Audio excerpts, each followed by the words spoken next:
Glenn Beck, when you think he's irrelevant, and he is irrelevant, but his takes, well, needs to be laughed at because they're so damn stupid. On the Andrew Clavin show, Glenn Beck and Andrew Clavin were having a discussion, and the title of the video is called "It Was Socialism That Killed Millions, Not Communism." I'm going somewhere with this.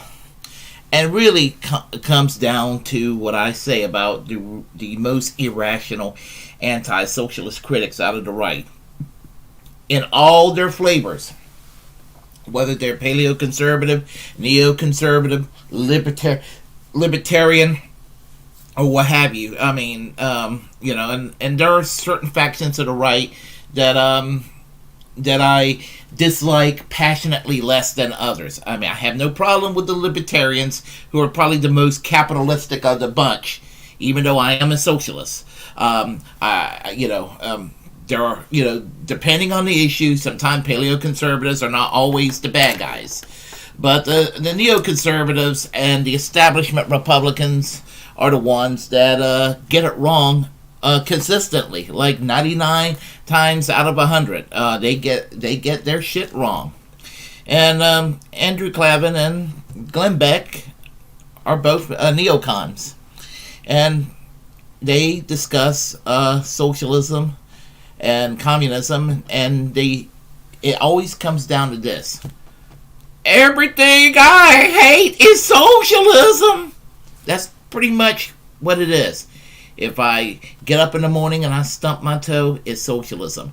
If I am constipated sitting on the toilet, it is socialism. If I'm on my way to work, I'm running late, and somebody's being stupid on the road, it's socialism. If the light stays the red just a little bit too long, it's socialism. If I'm having a crappy day at work, it is socialism. When I come home and the pot roast is a little bit salty, well, that's socialism. Everything, you look at every little inconvenience and every, whether it's the most minor inconvenience or the most horrible catastrophes you can imagine. Socialism did this. Socialism did that. Oh, it's socialism. It's socialism. That's how irrational Glenn Beck and Andrew Clavin and all these other hacks sound when I hear them. I mean, they really sound this way. And if you want to hear this vomit that they just spewed out, I'm going to let you expose you to it and let you hear it. And tell me, well, I will tell you what I think about all of this. So, hold tight. Okay. We will get going in just a moment. Come on. With socialists, because I was enjoying this so much. Why won't this thing die? This vampire that sucks all the energy out of every economy. Why can't we kill it? I don't think we can kill it because it is in human nature to be kind and to help one another, especially with the youth. It's usually driven by the artists and the youth because the big bleeding heart, and it's good to have a heart. But it's also good to have a brain and couple the heart and the brain. There's this great letter from Thomas Jefferson where he debates his heart and his brain back and forth. He's in love with somebody, and he writes a letter from his heart to his brain. His brain responds back and forth. It's this great exercise. That's what needs to happen. We need to say, okay, this system doesn't work. I mean, put yourself in the shoes of a 20-something. Maybe your first memory is 9/11 and you saw the world shake apart, and maybe you remember mom and dad being afraid because they lost their money in the stock market or their job was destabilized and the world changed. Maybe you remember that. But you definitely will remember 2008 when the world fell apart and you saw the big government grow, you saw the banks get bailed out, but mom and dad got nothing. And now your next memory is this one, where mom and dad are out on the ropes again. You don't want that. You look at this system now and say, this system is rigged. This system is totally unstable. It punishes people who do the right thing. I don't like this system. This isn't helping. That's who we're dealing with now. This is their experience. And so when you come to them and say, there's a better way, and they equate socialism with helping. They equate socialism with feeding people, helping the sick, or even Sweden. It is appealing. So what we have to do, and what we did in the book, is we took apart Sweden and all of those lies. That is not a socialist nation. It was socialist, but they got out of it starting back, around the time that ABBA was dying, because it wasn't working. And so they've gone to a much freer market than we are even. But more importantly, we look at, we define words. The very first chapter, we just define the words. Communism, and I didn't really realize this until we started doing research on the book, communism is not what Russia did. No one has ever done communism. Communism is the utopia. Communism is everybody lays down their guns and everybody puts their money in a big pile and everybody's happy. Well, that's never happened because they don't get past the middle step, which is socialism. Socialism is the part where you have to take it from others to give it to others. You need a strong man. You need a gun to be able to say, because there are people, like in our society, probably, I would hope it was much more than this, but I would say safe to say 30% of our nation will never go down that road. We will not stop becoming capitalist and believers in the free market. Well, what do? As a socialist, you have to stop those people because you're convinced utopia is right on the other end. You have to understand that it is socialism that has killed millions, not communism, socialism. One of the key things I think that attracts people to socialism is it sounds a lot like Jesus. Jesus said, give your money to the poor, had a lot of care for the poor. What's the difference between a socialist and Jesus? Jesus never said, give your money to that guy and he'll give it to somebody else. He said, you do it. Socialism does not change people's hearts. In fact, it hardens hearts. I remember this became so true to me when I lived in New York City. Because I'm the kind of guy that I grew up in small towns and everything else. And even in my town here, just outside of Dallas, I'll be walking down the street and I'll see a piece of garbage or something in a garbage can. I'll pick it up and put it in the garbage can. In New York, there are so many restrictions and so many people that have been hired and so many departments and everything else. And you are taxed to death. I lived in New York for the first year. This happened to me within 12 months of living there. I came up to my office building and there was garbage blowing everywhere in the streets. Without even thinking, I said, who the hell is responsible for this? Why isn't the city doing something? I just became angry. I didn't even consider doing anything myself because that's what we pay people to do. So why is this problem still here? Am I not paying enough in taxes? It doesn't change your heart. It hardens you.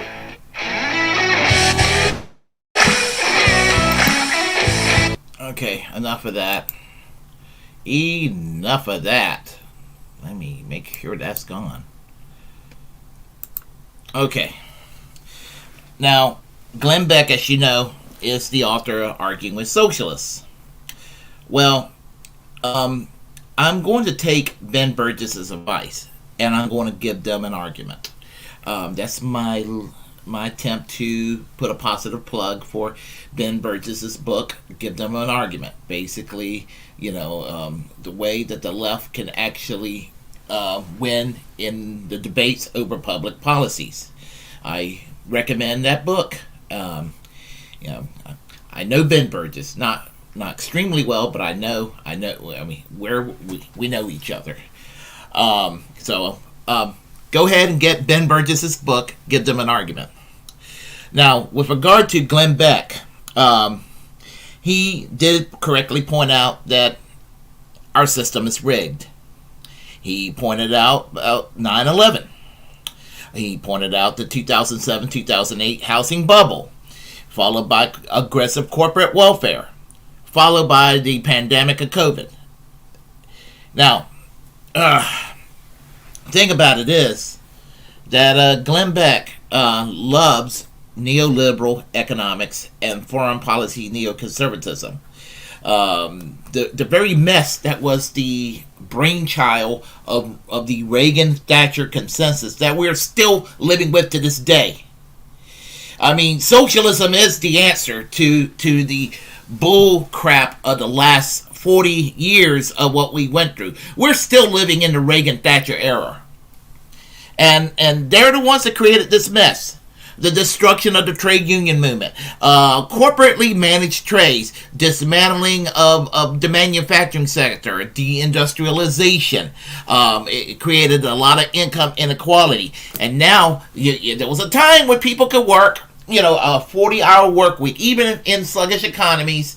The Malays or what have you. You were lucky enough to get a manufacturing job in the 1970s, or a job, period, a full-time job.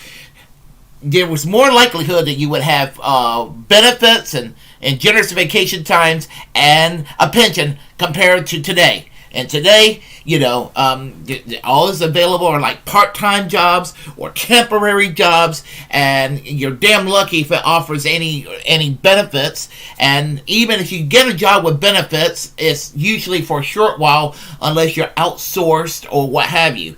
And then keep in mind that we have medical inflation. It keeps rising and rising and rising, and they just keep pushing more profit motive. Even Obamacare was nothing more than a profit motive scheme to call that healthcare reform, when all it did, it just made the insurance companies more powerful. And there are people that still believe Obama's a socialist. You can laugh. But the thing about it is that Glenn Beck said that Sweden is not socialist today. It never was socialist, Glenn. Here's the thing he doesn't understand.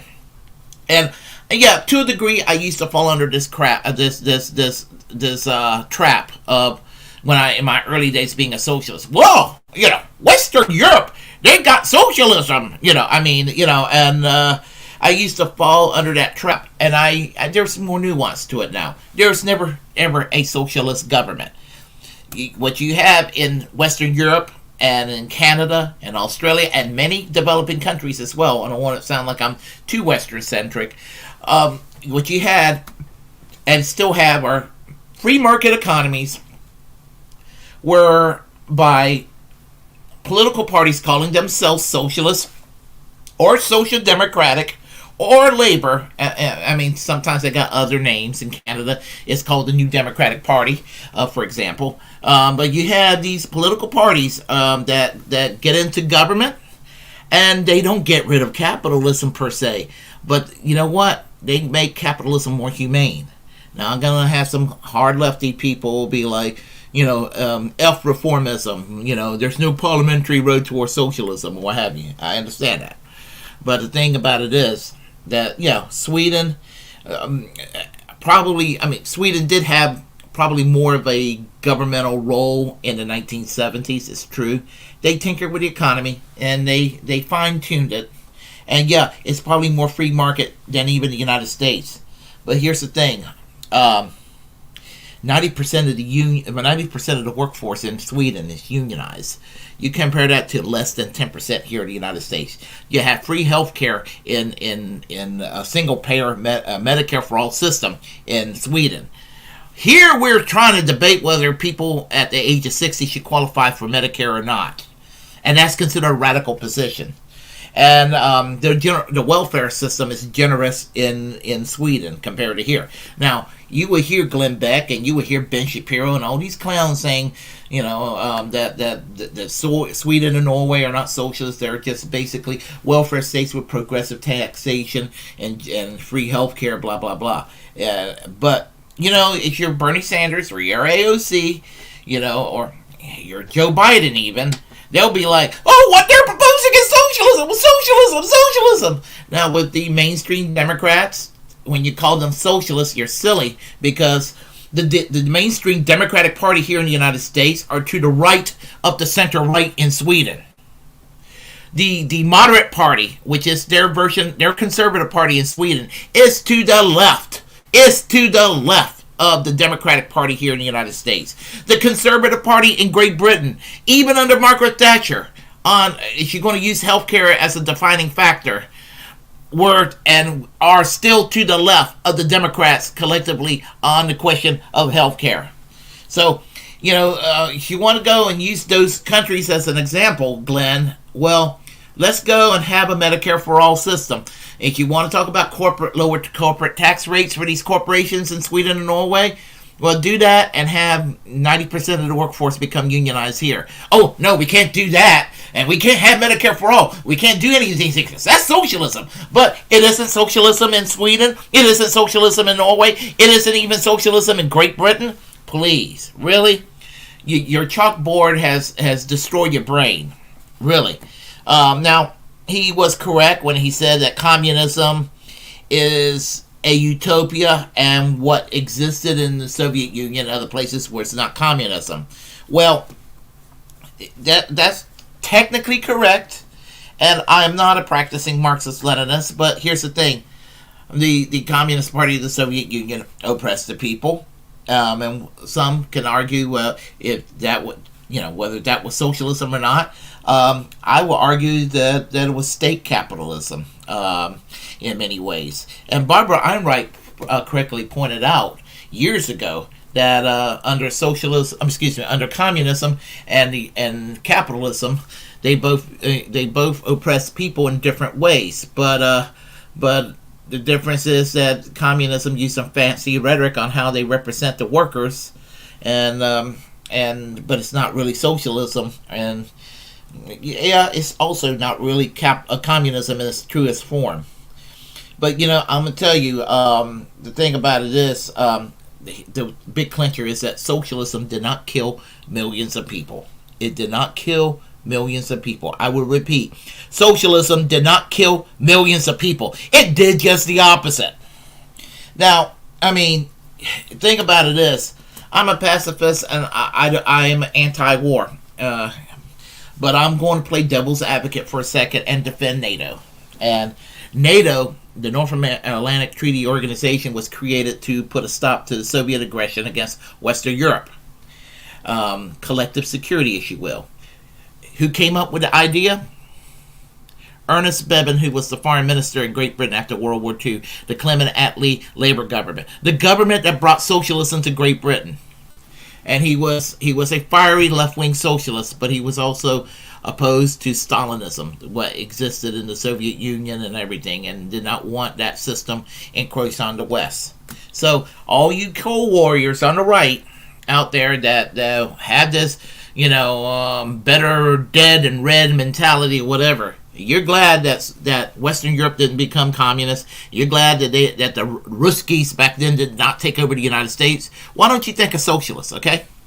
Now, I have problems with the Israeli government in the year 2021. They need to go and treat the Palestinian people with equality and everything like that. They do. Palestinians are people. Treat the Palestinians with equality. Grant them the West Bank as a Palestinian state. Live side by side in peace.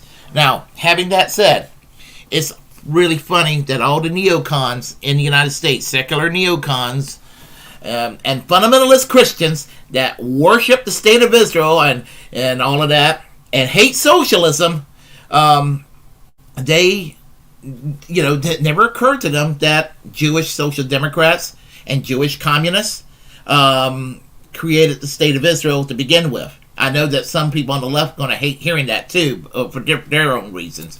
But the truth is the truth. The problem with Israel is Israel moved away from their secular left-wing roots and kind of morphed in a very ugly right-wing direction. So I'm not being an apologist for crimes that the Israeli state has committed against the Palestinians, but at the same time, it's kind of weird. The right loves the shitty things that Israel do, but they would be opposed to the good things that Israel do in their society, like provide free medical care and all the state ownership of industry that exists in the country. Remember, the kibbutz created Israel, not 700 Club Republican Christians. Let's see. Let's talk about Portugal. Portugal in 1974. One of the last fascist governments in Western Europe. They went and the socialists in the military orchestrated a nonviolent coup and peacefully toppled a fascist government in Portugal. And Portugal is one of the youngest democracies in Western Europe today because of the socialists that fought against that challenged the fascists that were running Spain at the time. Portugal at the time. A year later, Spain became a democracy. Great Britain, after World War II, one of the most capitalist countries in the world, adopted a lot of major socialist measures. The Clement Attlee Labour government, and created the National Health Service and made healthcare free for the British people. And they did all these good things, created the welfare state, created strong trade unions, that sort of thing. And honestly, they prevented Great Britain from going fascist or going communist or what have you. So, to all the people on the right that want to sit there and talk about socialism, how evil it is, you really should thank a socialist for all the good that's happened in the world in the 20th century, not blame them. If you like what you heard, press like and comment. If you disagree, comment anyway. We'll have a conversation. As a First Amendment absolutist, it's my duty to inform you to create your own platform and utilize it because we're the muckrakers of our time. What else? Feel free to subscribe to this channel, and so you can get that. Feel free to subscribe to this channel and hit that notification bell so you get hard-hitting commentary by yours truly. I am American Social Democracy. Peace and class struggle now, and socialism now more than ever.